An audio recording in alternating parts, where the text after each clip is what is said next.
right, so how do I structure incentives, bonuses, profit share, that sort of thing to retain great talent? Ironic we're talking about this because a couple videos ago I did mention this, and I said when you get a good manager or you get somebody good in as an executive with your business, perhaps doing a profit share or incentive-based type of pay. Why? They are more involved to do better. Now, good talent leaves when they feel undervalued, not just underpaid. And so part of their value is you are going to be doing an exchange with them. They're providing value and their time and their efforts, and you're giving them pay. Well, it stops there. If they don't feel like they're making a move in the business or they're valued or they're making a difference or an impact, well, then they're going to start to get these ruminating thoughts in their mind that they should probably go look for somewhere else, because change brings value. Change is novelty. Change is looked at as maybe I will be well received somewhere else and I'm not just a transaction.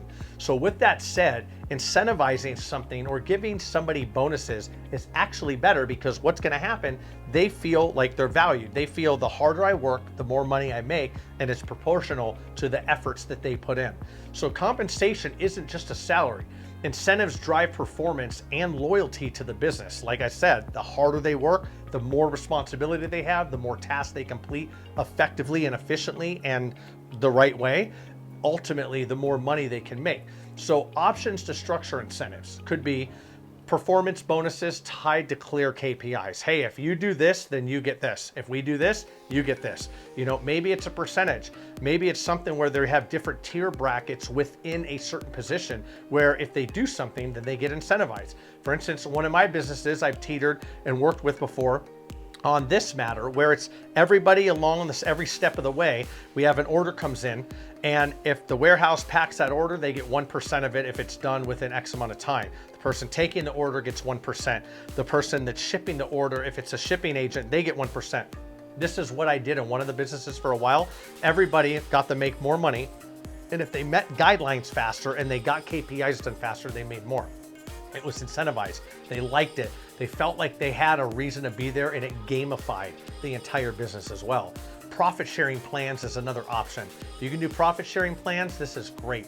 This is a very good strategy to do this, and some of the strategies may not work, so make sure you pick the right one. Now, equity or stock options. Bigger companies do equity and stock options. You may not be ready to do this yet, because this could be just for key roles.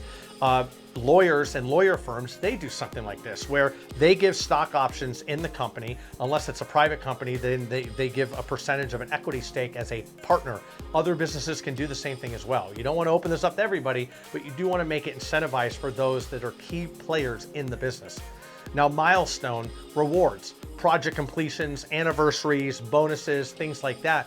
Those are things to consider and that are possibilities as well. Now, non-monetary incentives, let me rephrase this, non-monetary incentives. Back that up one more time, right?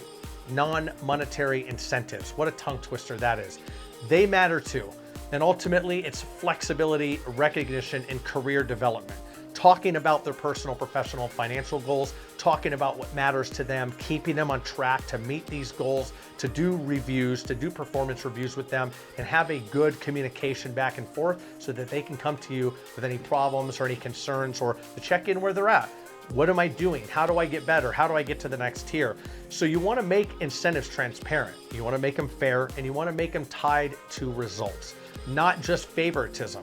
Right? Make it documented, make it available to everybody, and don't make it just available to certain people in the business unless certain things are available for certain jobs. But if you're doing something for somebody's job, like somebody that does something on the phones, if they answer more calls or they do something, then they can get a bonus if they do this. I'm going to offer a similar bonus structure to somebody else.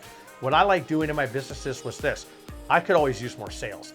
I'm great at the marketing. I'm great at getting leads. People want bonuses. People want to make more money. So I come to them and I go, hey, I have lists of thousands of production companies. This is one of the businesses. If you call these people and you get them in part of our ecosystem and you get them to make a purchase at any time, whether it's by consistently calling them or nonstop, nurturing them, whatever the case is, once they make a sale based on your outbound call to them, you brought them into the system, then I will pay you 10% of what the value of the purchased products is, and that's a total value, not just the profit on it. That incentivizes it. They can take that home, they can make the calls at home, they can do it off the clock. You got to be careful with that because in some states they might consider that working, but ultimately it incentivizes them to want to work more and to make more money. That way I'm allowing them to do that based on their time, their skill, and their expertise.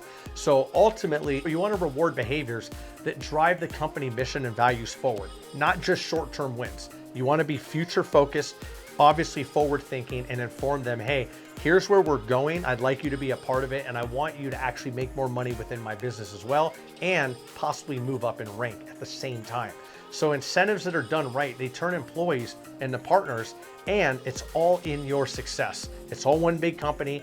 Everybody's rising. Rising tide raises all ships is my analogy for that. And that's what you should consider doing in your business as well. So on our last and final part of this series is how do I prepare my business for an exit strategy, sale, merger, or IPO? We'll see you on the next.